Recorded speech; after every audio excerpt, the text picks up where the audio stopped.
Turning to continuing coverage, we have talked a lot about the inconsistencies with the city of Mabton's finances. But now we're looking towards the future. Apple Valley News Now's Emily Goodell tells us the city will be starting off 2025 with less money in the bank than it had going into 2024. The city's also headed into the new year with negative balances in its cemetery, water, garbage, and custodial funds. $1.5 million in the bank at the beginning of 2024. The city making $6.1 million, but spending $6.5, ending up with $987,000 in the bank to start out 2025. We started with 2021, adjusted for inflation and known factors, to come up with this proposed 2025 budget.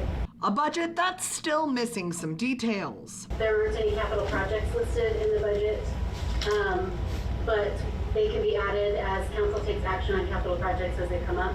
The city projecting similar trends when you account for a $1.7 million state grant in 2024, but looking at lower revenue. The city's biggest funds, water, sewer, and general fund. All three projected to make more money than they cost next year. Water and sewer costs paid for by charging residents for how much they use. More than half of general fund revenue coming from taxes, followed by intergovernmental revenues and licenses and permits. The largest expenditures in the general fund, law enforcement, followed by administration and parks. The overall picture of a city knowing about how much it should spend next year, but still not sure what's been spent in the past.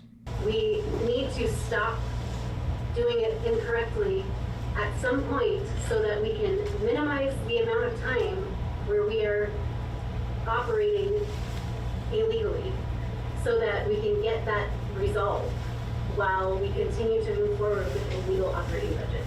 The City Council did not vote to adopt the 2025 budget at its last regular meeting. However, it can still do so at its next meeting in January. Reporting from the Yakima Newsroom, Emily Goodell, Apple Valley News Now.